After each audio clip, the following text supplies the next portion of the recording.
I'm going to read the first page of my novel to situate you into the novel, and then I'm going to read something about 350 pages in to completely destabilize you. This is the first page, however.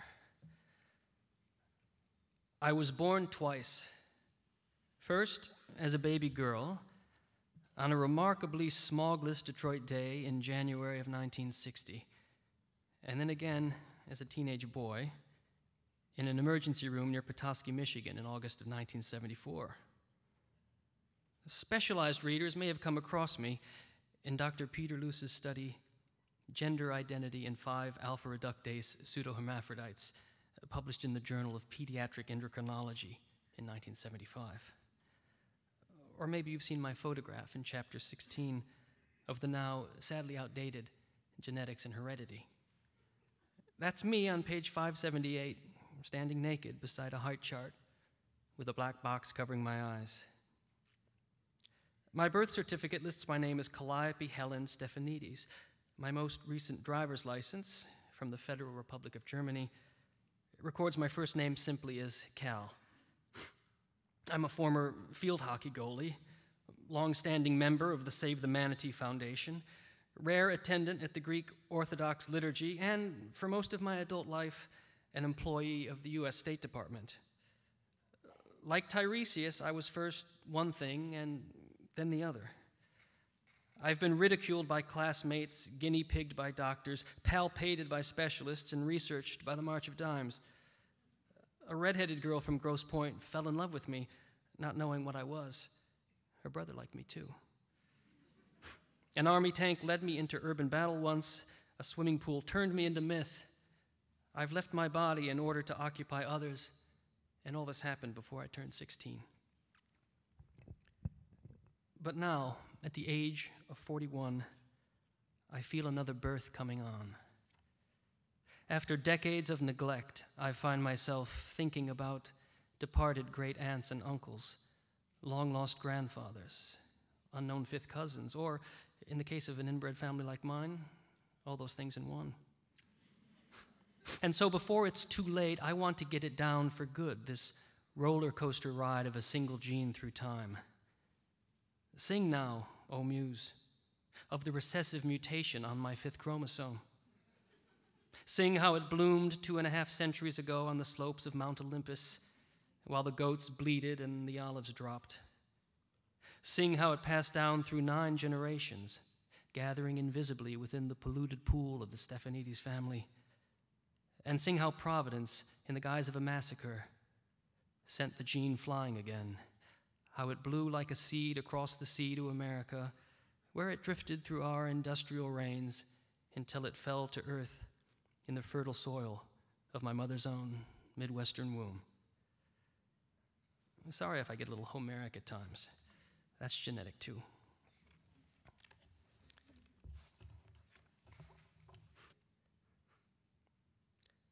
Gradually, as the semester passed, the obscure object began to acknowledge my existence. She sometimes chose a seat next to me or asked to borrow a pen. I tried to get up the courage to say something to her, but I rarely did. Finally, in May, when exams were approaching, she asked me out of the blue, "Hey, Stephanides, do you want to study together for this test?" The following Wednesday evening, with a fluttering heart, I arrived at the object's house. She was sitting on a green velvet sofa when I was shown into the library. Her Oxfords were off, but she still had her uniform on. Her long red hair was tied back, the better to do what she was doing, which was lighting her cigarette. Sitting Indian style, the object leaned forward, holding the cigarette in her mouth over a green ceramic lighter shaped like an artichoke. The lighter was low on fluid. She shook it and flicked the button with her thumb until at last a small flame shot out. "Your parents let you smoke?" I said. She looked up, surprised. "They smoke," she said. "They'd be pretty big hypocrites if they didn't let me smoke. But they're adults. Mommy and Daddy know I'm going to smoke if I want to. If they don't let me do it, I'll just sneak it."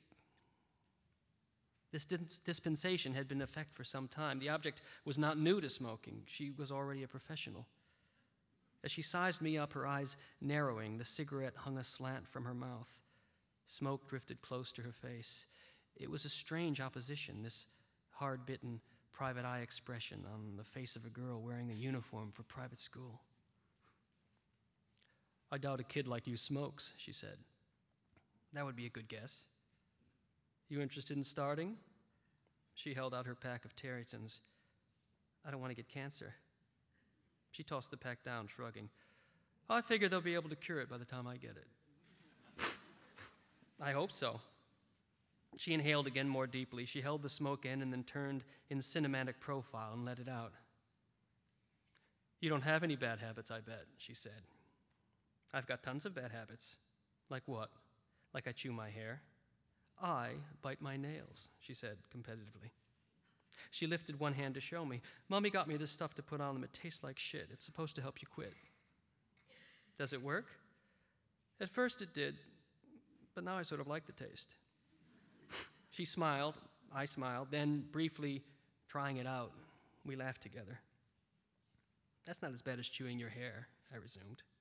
"Why not?" "Because when you chew your hair, it starts smelling like what you had for lunch." She made a face and said, "Bogue." At school, we would have felt funny talking together, but here no one could see us. In the bigger scheme of things, we were more alike than different. We were both teenagers. We were both from the suburbs. I set down my bag and came over to the sofa. The object put her Terryton in her mouth. Planting her palms on either side of her crossed legs, she lifted herself up like a yogi levitating and scooted over to make room for me. "Besides English, I've got a history exam this week," she said. "Who do you have for history?" "Miss Schuyler." "Miss Schuyler has a vibrator in her desk." "A what?" "A vibrator. Liz Clark saw it. It's in the bottom drawer." "I can't believe it." The object was shocked, but then she squinted. In a confidential voice, she asked, "What are those for, anyway?" "Vibrators?" "Yeah." She knew she was supposed to know, but she trusted I wouldn't make fun of her. This was the form of the pact we made that day. I would handle the deep intellectual matters, like vibrators. She would handle the social sphere. "A lot of women have trouble having orgasms," I said, quoting from the copy of Our Bodies, Ourselves my liberated aunt had given me. "They need clitoral stimulation." Behind her freckles, a blush rose to the object's face. She was, of course, transfixed by such information. "I can't believe you know all this stuff." "I'll tell you who knows about it. Miss Schuyler, that's who."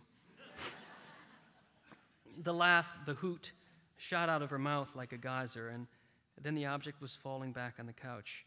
She screamed with delight, with revulsion. She kicked her legs, knocking her cigarettes off the table. She was 14 again instead of 24, and against all odds, we were becoming friends.